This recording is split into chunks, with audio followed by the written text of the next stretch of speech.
ఓం నమ శివాయ. అందరికీ నమస్కారం అండి. రేపు మొదటి శ్రావణ మంగళవారం నాగుల పంచమితో కలిసి వచ్చిన అద్భుతమైన రోజు. రెండు పర్వదినాలు ఒకేసారి కలిసి వచ్చిన ఎంతో పవిత్రమైన విశేషమైన రోజు. అయితే ఇంతటి పవిత్రమైన రోజున స్నానం చేసే నీటిలో ఇది ఒక్కటే వేసుకుని చేస్తే చాలు, ఒక గంటలో మీకు ఉన్న దరిద్రం అంతా పోతుంది. దోషాలు పాపాలు మొత్తం కూడా పోతాయి. మీ దశ తిరిగిపోతుంది. నాగేంద్రుడు యొక్క అనుగ్రహం కలుగుతుంది. అంతేకాకుండా ఈరోజు ఇలా స్నానం చేస్తే జన్మ జన్మల పాపాలు పోతాయి, కోటి జన్మల పుణ్యం వస్తుంది. మీ దేహంలో ఉండే తెలియని వ్యాధులన్నీ కూడా నశించిపోతాయి. మీ శరీరంలోని నెగిటివ్ ఎనర్జీ రోగాలన్నీ కూడా పోతాయి. మీ శరీరానికి నూతన ఉత్సాహం అనేది వస్తుంది. మీ దేహానికి తెలియని శక్తి వస్తుంది. ఈరోజు ఇలా స్నానం చేస్తే మీకు ఉన్న కష్టాలు బాధలు అన్నీ పోతాయి. మీ జీవితం అనేది మారుతుంది. మీ దశ మారుతుంది. మీకు పట్టిందల్లా బంగారం అవుతుంది. ఇక మీరు ఏ పని చేసినా సరే విజయం పొందుతారండి. రాజయోగం పడుతుంది. కాబట్టి అందరూ కూడా ఈ పవిత్రమైన రోజున తప్పకుండా ఈరోజు నీటిలో ఇది వేసుకుని స్నానం చేయండి.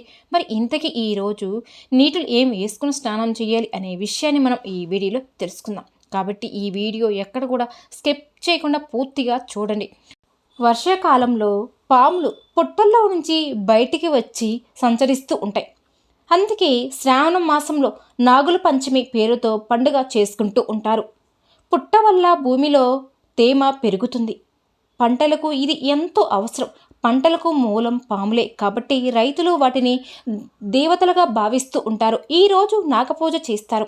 నాగపూజ అంటే సాక్షాత్తు సుబ్రహ్మణ్య స్వామి ఆరాధన అని చెప్పుకోవచ్చు. కాబట్టి ఈరోజు ఎవరైతే సర్ప పూజలు చేస్తారో వారికి ఉన్న సర్ప సంబంధించిన దోషాలు అంటే కుజదోషాలు, కాలసర్ప దోషాలు ఇలాంటివన్నీ కూడా తొలగిపోతాయని శాస్త్రాలు కూడా చెప్తూ ఉన్నాయి.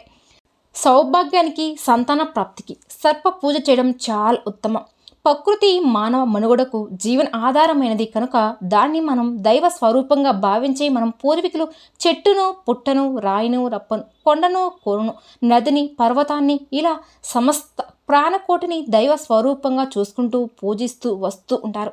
ఇదే మన భారతీయ సంస్కృతిలోని విశిష్టత విశీలతగా పరిశీలిస్తే అందులో భాగంగానే నాగుపాములు కూడా నాగరాజులుగా నాగదేవతలుగా పూజిస్తూ వస్తూ ఉన్నారు.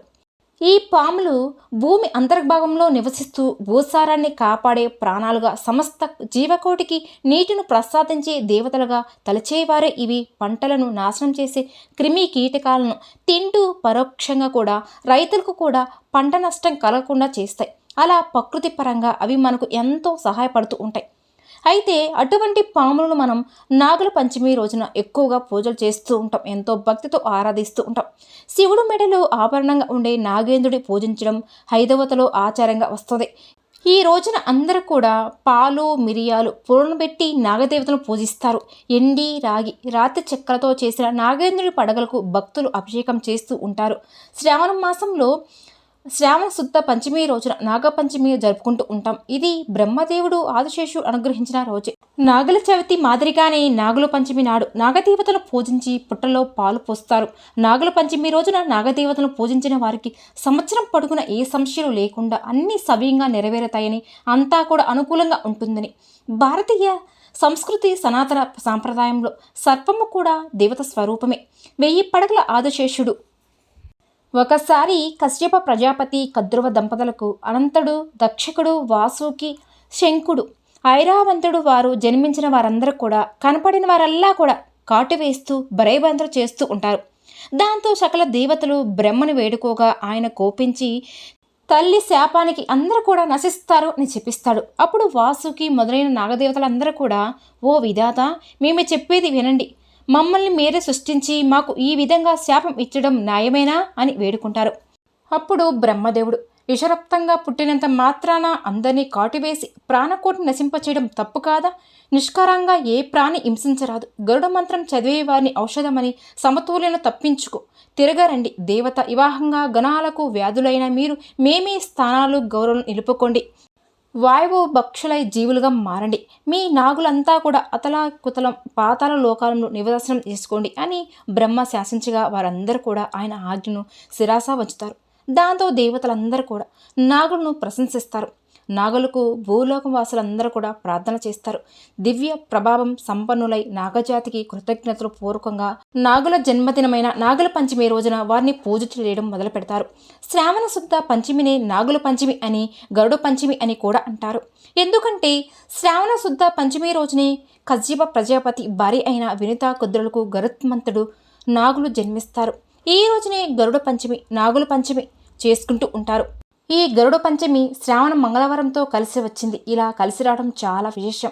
అదేవిధంగా ఈ శ్రావణ మంగళవారం రోజున ఇంటికి ఎవరైనా సరే ముత్తైదులు వస్తే వారికి మంచినీళ్ళు ఇచ్చి కుంకుమ బొట్టు కూడా పెట్టండి. కుదిరితే తాంబూలం కూడా ఇవ్వండి. ఇలా చేస్తే వారికి జన్మల పాపాలు తొలగిపోతాయి. శ్రీ మహాలక్ష్మీదేవి యొక్క అనుగ్రహం కలుగుతుంది. శ్రావణ మంగళవారం రోజున తులసి మొక్కను ఖచ్చితంగా పూజించండి. ఎందుకంటే తులసి కూడా లక్ష్మీదేవి స్వరూపమే. కాబట్టి శ్రావణ మంగళవారం రోజున తులసి మొక్కకు చెమ్ముడు నీటితో సమర్పించి చెట్టు చుట్టూ ప్రదక్షిణ చేయాలి. ఈసారి నాగుల పంచమి శ్రావణ మంగళవారంతో కలిసి రావడం చాలా విశేషమండి. అలా కలిసి రావడం కూడా చాలా గొప్ప విశేషంగా చెప్పుకోవచ్చు అని శాస్త్ర పండితులు చెప్తూ ఉన్నారు. అలానే ఈ రోజున ఇంట్లో ఆడవారు ఎట్టి పరిస్థితుల్లో కూడా ఈ తప్పులు చేయకూడదు అని శాస్త్రం చెప్తుంది. మరి ఆ తప్పులలో మొట్టమొదటిది ఏమిటి అంటే, ఈ రోజున ఆడవారు ఎట్టి పరిస్థితుల్లో కూడా కూరగాయలను తరగకూడదు, కొయ్యకూడదట. అలానే మగవారు నాగలితో దున్నకూడదు అని శాస్త్రం కూడా చెప్తూ ఉంది.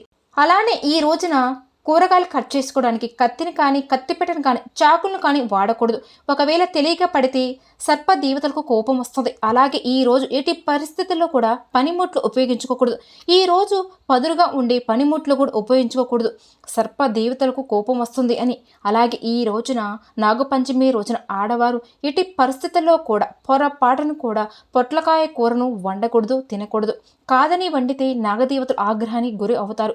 ఇక మూడవ తప్పు ఏమిటి అంటే, ఈరోజు ఎవరికి కూడా పాములను హింసించకూడదు, పాములను కొట్టరాదు కూడా, పాములను చంపకూడదు కూడా.